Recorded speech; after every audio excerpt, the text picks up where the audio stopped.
ევროპა ერთ კარგს რასაც ამბობს, რომ აი ჯარებს ჩავაყენებთ იქ. მაგრამ ამაზე რუსეთი არ არის თანახმად. ლავროვმა თქვა, რომ რა ჯარების ჩაყენება, რის ჯარების ჩაყენება. საბოლოო ჯამში როგორ წარმოგიდგენიათ, რამდენად როგორ შეიძლება განვითარდეს ზელენსკის ბედი, უკრაინის ბედი ზოგადად. იმიტომ რომ საქართველოში წეგან ვახსენე რეკლამამდე ხელისუფლებას, მათ მომხრეებს, აი პრორუსული ორგანიზაციებს რა ყველას აქვს რაღაც ისეთი საზეიმო განწყობა, რომ რასაც ჩვენ ვამბობდით რომ სისულელე იყო ეს ომი ყველაფერი და პირიქით უნდა რაღაცა დაუტყბე პუტინს ასე შემდეგ ეს იყო მართალი და ასე რომ მოქცეულიყო ზელენსკი და ის რომ ჩვენ ვამბობდით რომ შენს გამო თავს არავინ მოიკლავს და გაგწირავს დასავლეთი აი ხო ხედავთ აგერ ამერიკამ ეხა მიატოვებს ზელენსკის და ასე შემდეგ მოკლედ ვაშა შენგან დავიწყე პირველ რიგში როგორ განვითარდება მოვლენები ვფიქრობ ხვალ და მნიშვნელოვანი ასე თქვა დღე არის და ანონსა ტრამპმა რომ რაღაცას მნიშვნელოვანს იტყვის არის კომუნიკაციები ტრამპსა და მნიშვნელოვან ევროპელ ლიდერებს შორის ეს იმ ამბის მერე ეს გრძელდება და რაღაც modus vivendi ეგრეთ წოდებული მოიძებნება აუცილებლად რაღაცა ფორმულა მოიძებნება ნუ ერთი ვერსია რომ ევროპელები მათი შრომალობით ეს დაბრუნდება გარკვეული დროის მერე ეს არა აუცილებლად თქვა ხვალდაზე საუბარია სწრაფ გადაწყვეტილებაზე ბუნებრივია მაგრამ ამერიკა დაბრუნდება მაგიდასთან, უკრაინასთან ერთად და ნუ არ ვიცი ხა იქ ევროკავშირი და თუ რაღაც ფორმულა მოიძებნა შეიძლება მოსკოვის პუტინის დასვან მოლაპარაკების მაგიდაზე და რაღაცა გადაწყვეტილება იქნეს მიღებული. აი აქ რა თქმა უნდა იქნება პროცესი, რომელიც უკრაინის, ევროპელების მათ შორის ამერიკის მნიშვნელოვანი ნაწილის აზრით უნდა იყოს ისეთი, რომელიც მყარ მშვიდობას მოიტანს და არა ყიფე მშვიდობას, რომელიც ხვალ ისევ აფეთქდება, იმიტომ რომ რუსული ინტერესი ის რაც უნდა, ამის დაკმაყოფილება ცოტა რთულად წარმოსადგენია. რაზეა? ხო აქ მარტო უკრაინაზე არ არის საუბარი, აქ საუბარი არის რუსეთის დიდ ინტერესებზე, რომელიც მცილდება მის ფარგლებს, მათ შორის უკრაინასთან აი რაღაცა რო კიდე იფიქრო გარკვეულ კონფლიქტზე და უკრაინა-რუსეთის ურთიერთობებსაც ცილდება, ეს არის რაღაც ახალი არქიტექტურა, რომელზედაც რთული იქნება შეთანხმება, ამიტომ საკმაოდ ასე ვთქვათ, რთულ პროცესს ველოდები მართალი გითხრა ეს პროცესი გულისხმობს იმას თუ როგორი ბედი იქნება ევროკავშირის, ევროპის, სამხრეთ-აღმოსავლეთ ევროპის, კავკასიის რეგიონის ეს ძალიან მნიშვნელოვანი ნაწილია. ხა ჩვენ ხშირად ვუყურებთ მარტივად, რომ ნუ ყავს ისეთი ეგრეთ წოდებული მართლობა, რომელიც გასაგებია როგორც ყავს, თუმცა კავკასია ძალიან მნიშვნელოვანი ნაწილია. აი ამ დიდი გახდება აუცილებლად დიდი შეთანხმება, იმიტომ რომ შავი ზღვის უსაფრთხოება, შავი ზღვა მიბმულია ხმელთაშუა ზღვასთან, შავი ზღვა მიბმულია ნატოსთან, შავი ზღვა მიბმულია ძალიან მნიშვნელოვან გეოეკონომიკურ საკითხებთან, ამიტომ საქართველოს და კავკასიის მთლიანად კავკასიის გარეშე, რომელშიც ასევე არის მნიშვნელოვანწილად თურქეთის მონაწილე, რომელიც სერიოზული მოთამაშეა და ნახეთ, რომ გუშინ ბრიტანეთში თურქეთის ასე ვთქვათ ლიდერობაც იყო, ხო, ლიდერი იყო წარმოდგენილი, ასე რომ ეს რაღაცა დიდი ასე ახალი რაღაცა მოდელი შეიქმნება. ნუ ბევრი ამია დამოკიდებული ბუნებრივია იმ ახალ პოლიტიკაზე, რომელსაც ტრამპი გთავაზობს. ეს გარკვეულწილად არ არის ნათელი, პირდაპირ ვთქვათ, ბოლომდე გასაგები არ არის.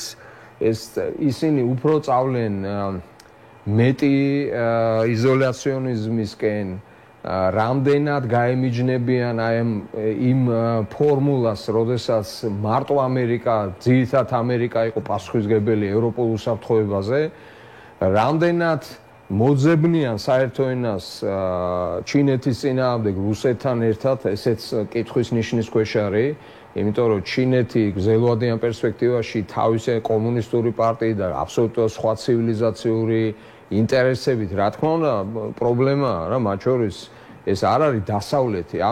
ამიტომ ძალიან რთული არის ეხლა მსჯელობა, მაგრამ დარწმუნებული ვარ, რომ ამერიკის შეერთებული შტატები თავისი შინაგანი ლოგიკიდან გამომდინარე, იმ ღირებულებებიდან გამომდინარე, რაც აკავშირებს ამერიკელ ხალხს, ძნელად უცვლელად გეტყვით, როგორი უცნაურიც არ უნდა იყოს ეხლა ეს რაც ხდება, მე პირადად ძნელად წარმომიდგენია, რომ ჩაეხსნას და რაღაცა ეს რაც მონროს დოქტრინას დაუბრუნდეს და თქვას, რომ ეცია თქვენ რაც გინდა თავში ყوات გიხლიათ იქით რაღაც სხვაგან ევროპაში და ასე და მე აქ მივხედავ ჩემს ასე ვთქვათ ბოსტანში, გრენლანდიას და რაღაცა მექსიკის ზღვა. ხო, არ გონია რომ ასე გადახურდავდეს ეს ამა, თუმცა ხო იცი, არასოდეს არაფერი უნდა გაგიკვირდეს, მაგრამ ლოგიკა მაინც მიდის, მაინც მეტყველებს იმას, რომ ეს დასავლეთი არის ერთიანი დიდი სივრცე. ამიტომ რა უხარიათ, კიდე ცალკე ალბათ ამაზეც ვილაპარაკეთ. ეს მაინტერესებს. რა უხარიათ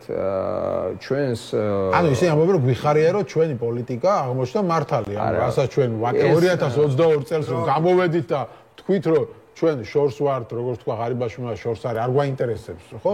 ჰუმანიტარული დახმარება კი ბატონო, მაგრამ სანქციებში არ ჩავარდეთ არაფერი.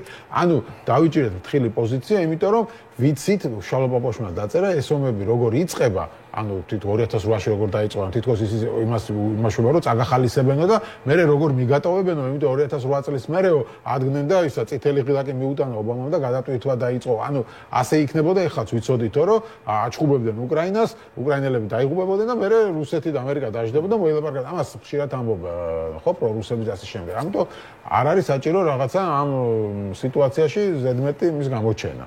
აი ეს იყო მართალი. ეგ არის აი შუკაში რო ჭორაობენ, ესეთი საუბარია რა. არა ძალიან არასერიოზული საუბარია, სულ რაღაცა ჩხიკინი გარეთ და რა პოლიტიკას აგებ მაშინ დადე რა როგორ ხედავ და როგორია შენი გეოსტრატეგია და გეოპოლიტიკური დოქტრინა რას ნიშნავს რა. ეხლა მუდმივად რაღაც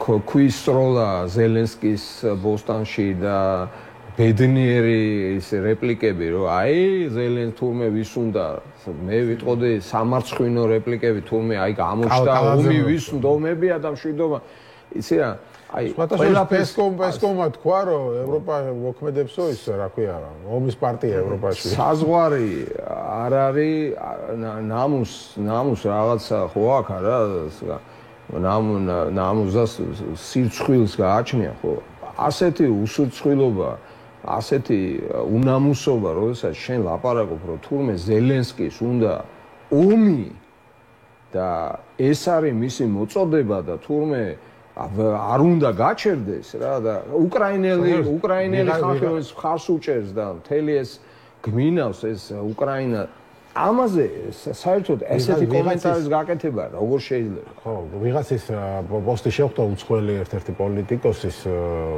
აზიარებდნენ Facebook-ზე საკმაოდ კარგად ნათქვამი რომ თუ რუსეთის პირობებით უნდა დამყარდეს მშვიდობა გამოდის ეს არის დანებება და დასანებებლად ზელენსკი ვაშინგტონში კი არა მაშინ მოსკოვში ჩავა პუტინთან რა მაშინ რა ისაქმება ვაშინგტონში ხო თუ უნდა დანებდეს დანებებაზე არ არის დანებება შეიძლება რაღაც დანებდე და შეგინა ჩვენ ხა დაანებდნენ თავის დროზე ევროპაში ქვეყნები და მათ დაუტოვეს სახელმწიფო და ასე შემდეგ ხა ეს სხვა რამე გააჩნია ვის ნებდება ხა რუსეთის დანებება უკრაინის მხრიდან რას ნიშნავს ხო აქ ისინი რას ამბობენ რას იძახის პუტინი უკრაინელი ხალხი საერთოდ არ არსებობს ბუნებაში ხო ეს ნიშნავს არა ისეთი ტიპის დანებებას ვიმეორო როგორც ყოფილა მაგრამ წაგიგია და დანებდი მაგრამ გაქრო ეს ხო ნიშნავს რომ აღარ არსებობს უკრაინა ხო აქ ლაპარაკი იმაზე ხო არა ზელენსკის შეცვლის ვიღაცა სხვა უკრაინელი პატრიოტი ან არა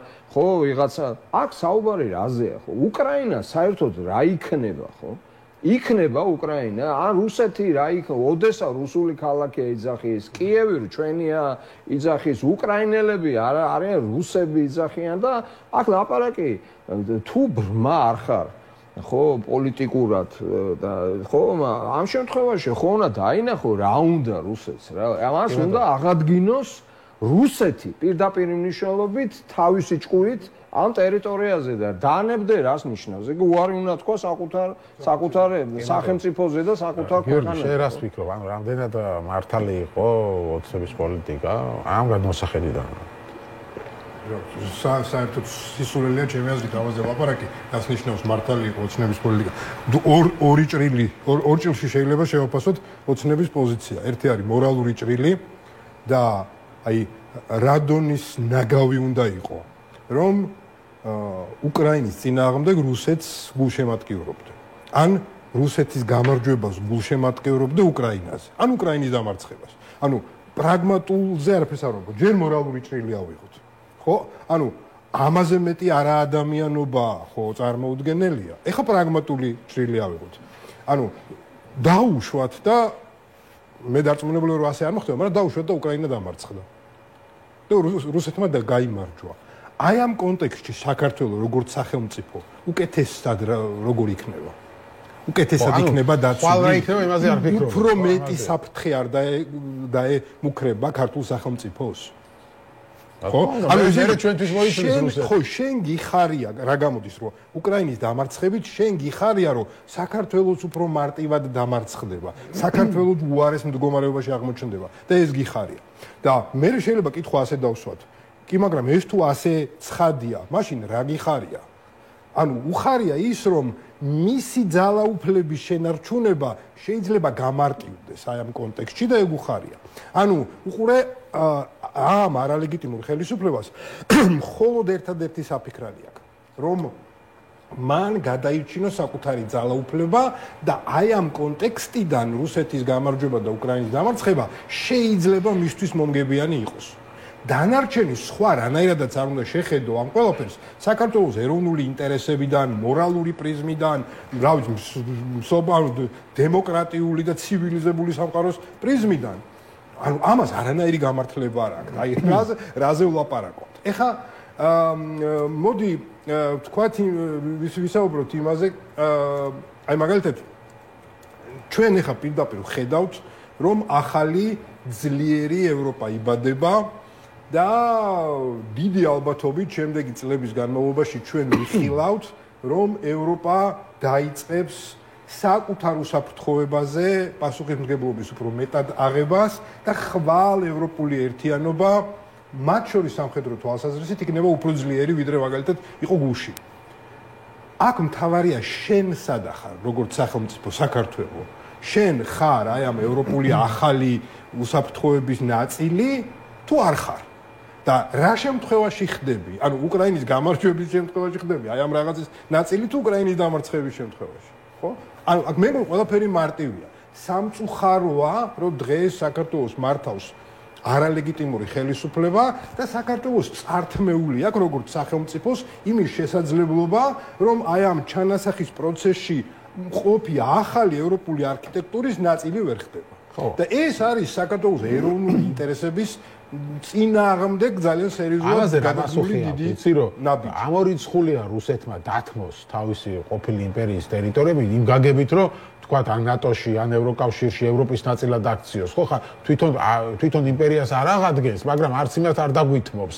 ისინი ასე ამბობენ და შესაბამისად სისულელია რა საერთოდ ამაზე ოცნება, ფიქრი, ნატო საერთოდ არ გვიღებს, ევროკავშირი ან მიგიღებს ან არა და ასე უყურებენ ამ საკითხს. არასწორი მიდგომაა და ამის მაგალითები არსებობს, ხო, ისტორიაში, რა ქვია, ასე მოახერხა ბალტიისპირეთმა ევროატლანტიკური სივრცეთ გახდომა, შვედეთი და ფინეთი სულ ერთი წლის წინ გახდნენ ნატოს წევრები. უამრავი სხვა მაგალითია კიდე, რომელზეც შეგვიძლია ვისაუბროთ და სადაც რუსეთის სურვილის და საწინააღმდეგოდ ეს ყველაფერი მოხდა. ნუ გააჩნია ფაზას და გააჩნია ვითარებას, ხო, ჯამში თორე ხდება ესეთი რამები. უბრალოდ კიდე ერთი რისი თქმაც მინდა არის ის, რომ მე არ მგონია, რომ მშვიდობა, რომელზეც ესე ლაპარაკობს თუ გინდა ტრამპი, ან თუ გინდა რუსეთი ამ ეტაპზე მიღწევადი იყოს. მე მგონია, რომ აი ის რაც მოხდა ოვალურ ოფისში და განცხადებები მის გარშემო რაც არის, სწორედ ამაზე მიანიშნებს, რომ ამ ტიპის ცეცხლის შეწყვეტა, ან ამ ტიპის მშვიდობა ამ ეტაპზე მიღწევადი ძალიან რთულად არის.